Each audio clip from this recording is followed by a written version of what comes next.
Assalamualaikum warahmatullahi wabarakatuh. Apa kabar abang kakak semua? Semoga kalian selalu dalam keadaan sehat dan selalu dalam lindungan Allah Subhanahu wa taala. Amin ya rabbal alamin. Welcome to Elvina Edukasi. Pada video kali ini, saya akan menjelaskan materi tentang puisi rakyat. Namun sebelum kita mulai, ada baiknya kita berdoa bersama. Berdoa mulai. Bismillahirrahmanirrahim. Rabbi zidni ilma warzuqni fahma. Amin ya rabbal alamin. Berdoa selesai. Nah, langsung saja yuk simak penjelasan di video ini. Let's study together.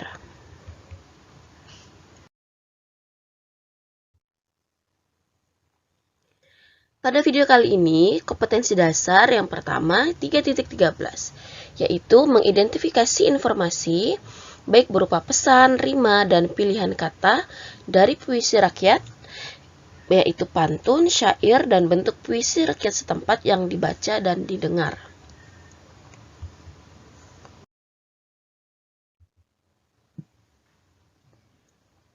Tujuan pembelajarannya, setelah mempelajari materi ini, peserta didik mampu mengidentifikasi informasi, baik berupa pesan, rima, dan pilihan kata dari puisi rakyat yang dibaca.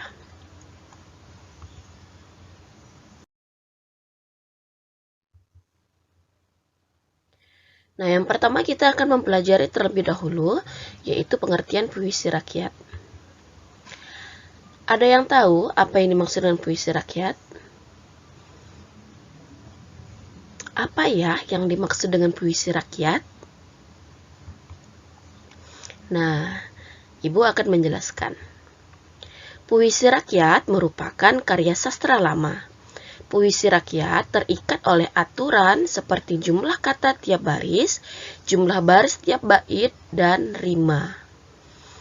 Nah, bait itu sama dengan paragraf, artinya di dalam satu bentuk paragraf itu biasanya terdiri atas beberapa jumlah baris. Nah, untuk lebih jelasnya akan kita pelajari bersama di dalam video pembelajaran kali ini.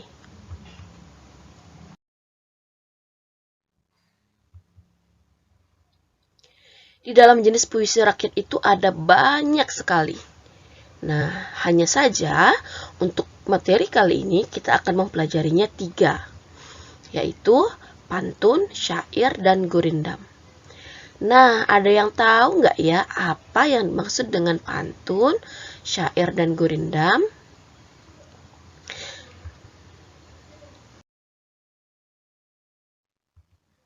Nah, sekarang kita main tebak-tebakan dulu. Di sini ada 3 jenis puisi rakyat. Ibu mau kalian tebak. Yang pertama ini kira-kira jenisnya jenis apa ya? Pantun, syair, atau gurindam? Pisang emas dibawa berlayar, masak sebiji di atas peti. Hutang emas boleh dibayar, hutang budi dibawa mati. Nah, kira-kira kalau seperti itu, ini merupakan apa ya? Pantun, syair, atau gurindam? Iya, benar sekali. Ini adalah termasuk ke dalam jenis pantun. Nah, terus yang kedua. Wahai Ananda, ayah beramanat. Bekerjalah engkau selagi sempat, jangan menunggu berlambat-lambat, supaya hidupmu ada manfaat. Nah, yang kedua ini kira-kira jenis apa ya? Gurindam atau syair? Atau pantun lagi? Iya, benar. Yang kedua adalah jenis syair. Dan tentu yang ketiga, nah, dengan ibu jangan durhaka supaya Allah tidak murka. Ini masuk ke dalam jenis gurindam. Abang kakak hebat semua ya, bisa menebak. Padahal belum ibu jelaskan. Nah, sekarang akan kita pahami bersama masing-masing pengertian dari pantun, syair, dan gurindam, serta ciri-cirinya. Yang pertama ada pantun. Yang dimaksud dengan pantun adalah bentuk puisi lama Indonesia yang bersifat anonim karena tidak diketahui penulisnya. Pantun disampaikan secara lisan dari mulut ke mulut sehingga disebutlah pantun bersifat anonim. Artinya begini abang kakak, pantun itu bentuk puisi lama Indonesia. Nah, biasanya pantun ini disampaikan secara lisan dan dari mulut ke mulut. Dan artinya bersifat anonim. Bersifat anonim itu tidak diketahui penulisnya. Beda dengan cerpen begitu ya. Kalau cerpen kan biasanya karya ini, karya ini. Tapi kalau pantun kita tidak mengetahui karyanya, karya siapa, ya. Pantun-pantun yang bentuk puisi lama yang bentuk-bentuk puisi yang lama begitu ya, pantun-pantun yang lama. Itu kita tidak mengetahui siapa penulisnya karena disampaikan secara lisan dari mulut ke mulut, seperti itu. Kemudian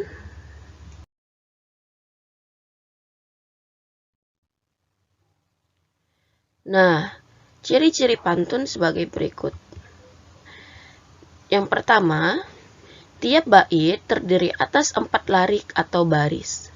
Seperti yang Ibu katakan tadi, bait itu sama dengan paragraf. Jadi, tiap paragrafnya pantun itu terdiri atas 4 baris, 4 kalimat. Nah, tiap larik atau tiap baris terdiri atas 4 sampai 6 kata. Kemudian tiap larik, tiap baris terdiri atas 8 sampai 12 suku kata. Larik pertama dan kedua merupakan sampiran, larik ketiga dan keempat merupakan isi.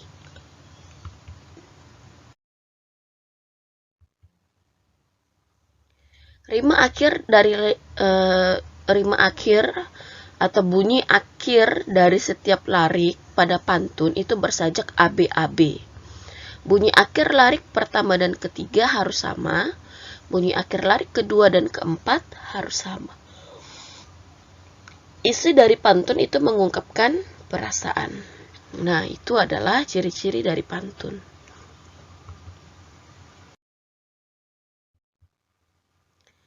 Selanjutnya syair. Pengertian syair. Yang dimaksud dengan syair adalah salah satu puisi lama.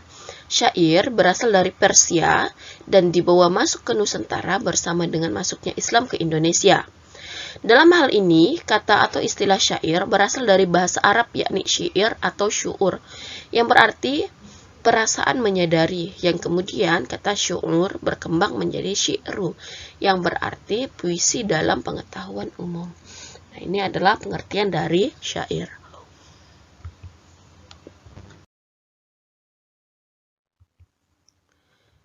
Nah, berikut ini adalah ciri-ciri dari syair. Yang pertama, syair itu terdiri atas 4 larik atau baris setiap bait. Sama dengan pantun, terdiri atas 4 baris dalam satu bait. Setiap bait memberi arti sebagai satu kesatuan yang menceritakan suatu kisah. Artinya begini. Kalau di dalam pantun biasanya cukup dengan satu bait. Tetapi kalau di dalam syair biasanya terdiri atas 2 sampai 3 bait atau 2 sampai 3 paragraf. Nah, yang masing-masing paragraf itu saling berkaitan antara satu dengan yang lainnya.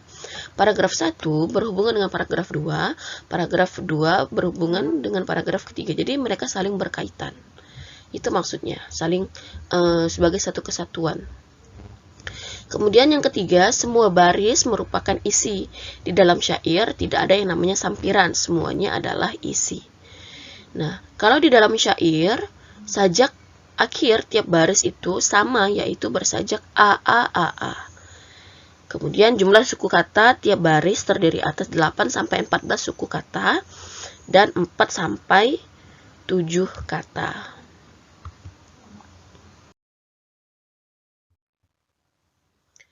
Nah, sekarang kita beralih ke gurindam. Pengertian gurindam. Gurindam berasal dari bahasa Tamil India, kirindam, yang diartikan sebagai perumpamaan. Gurindam adalah bagian dari kekayaan sastra.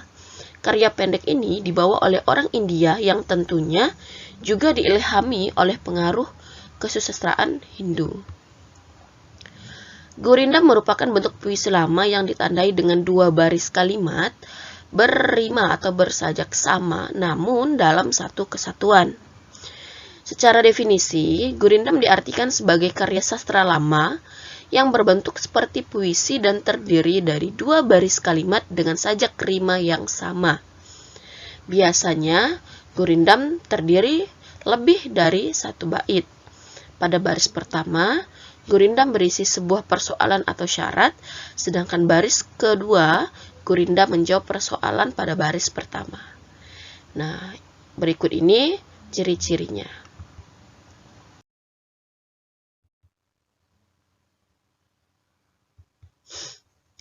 Ciri-ciri gurindam yang pertama, terdiri atas 2 baris dalam 1 bait.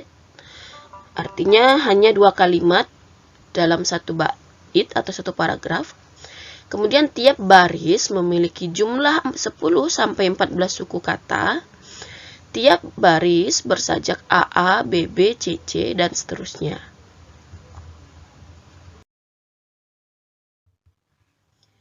Dalam 1 bait, gurindam merupakan satu kesatuan utuh, saling berkaitan antara kalimat pertama dengan kalimat kedua. Baris pertama berisi soal, masalah, atau perjanjian. Sedangkan baris kedua berisi jawaban akibat masalah atau perjanjian pada baris pertama. Nah, jadi di dalam gurindam itu juga sama. Antara baris 1 dengan baris 2 itu saling berkaitan.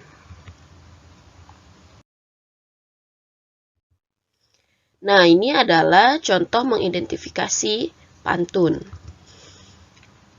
Pisang emas dibawa berlayar, masak sebiji di atas peti. Hutang emas boleh dibayar, hutang budi dibawa mati. Nah, bagaimana cara mengidentifikasi pantun ini?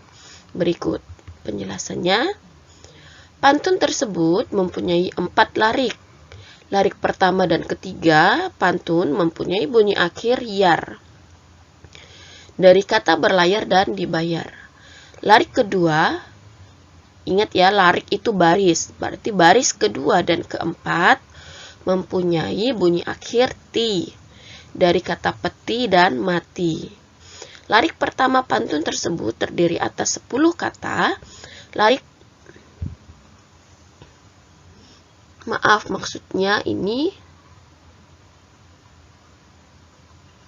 Maksudnya adalah suku kata ya, bukan kata.